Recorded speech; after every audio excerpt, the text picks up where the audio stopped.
రోజు తోటకూర ఫ్రై అయితే చేస్తున్నానండి. ఇలా ఫ్రై చేసి బాలంతలకు పెడితే పాలు అయితే పుష్కలంగా అయితే వస్తాయి. దీంట్లో అయితే ఐరన్, కాల్షియము ఎక్కువైతే ఉంటుంది. చాలా బాగుంటుందండి. ఇది చపాతీలు ఎంబడైనా వేడి వేడిగా అన్నం ఎంబడైనా చాలా బాగుంటుంది ఈ కర్రీ.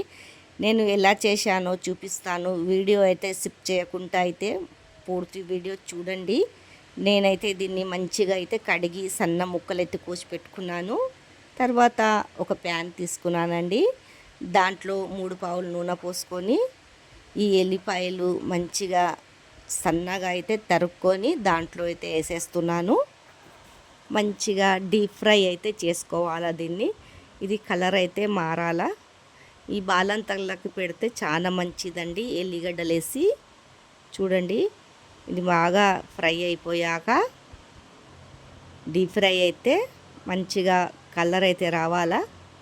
బ్రౌన్ కలర్లో వస్తే చాలు. చూడండి ఇలా మంచిగా కొద్దిగా సిమ్ము మంట మీద పెట్టుకొని డీప్ ఫ్రై చేయాలా. మంట ఎక్కువ పెట్టొద్దు, మాడిపోతుంది. తర్వాత ఉల్లిగడ్డలు కోసి పెట్టుకున్నానండి. దాంట్లో ఒక 3 పచ్చిమిర్చి అయితే వేసుకున్నాను. మనకు కారంకి సరిపోయేంత పచ్చిమిర్చి చూసి వేసుకోవాలా.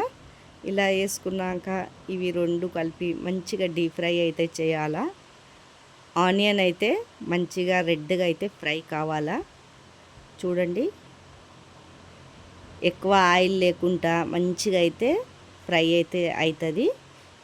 ఈ తోటకూర అయితే చాలా టేస్టీగా అయితే ఉంటుంది.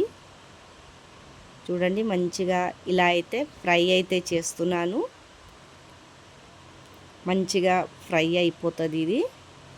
తర్వాత ఒక చెంచాడు పసుపు అయితే వేసేసుకుంటున్నాను.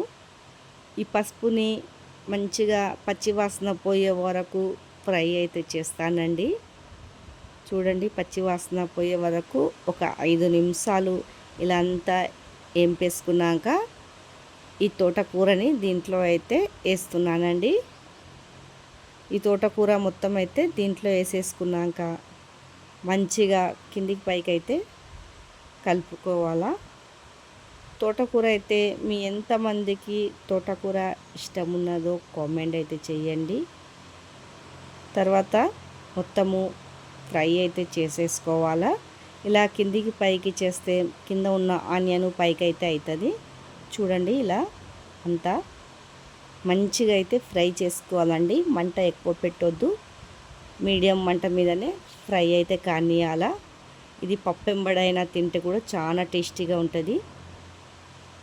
చూడండి అంతా అయితే మంచిగా ఫ్రై అయితే చేస్తున్నాను.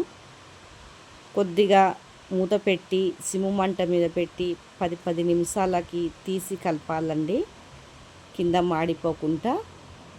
చూడండి ఇలా అంతా బాగా అయితే కలుపుకోవాలా.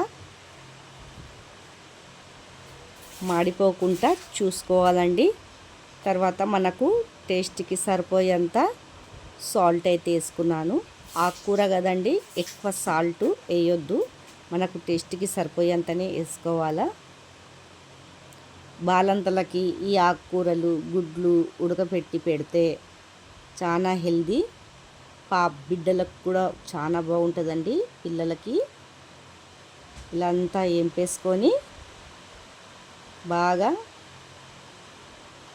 ఫ్రై అయితే అయిపోయిందండి. చూడండి చాలా టేస్టీగా అయితే ఉంటుంది. ఇలా ఫ్రై చేసుకొని తోటకూర తింటే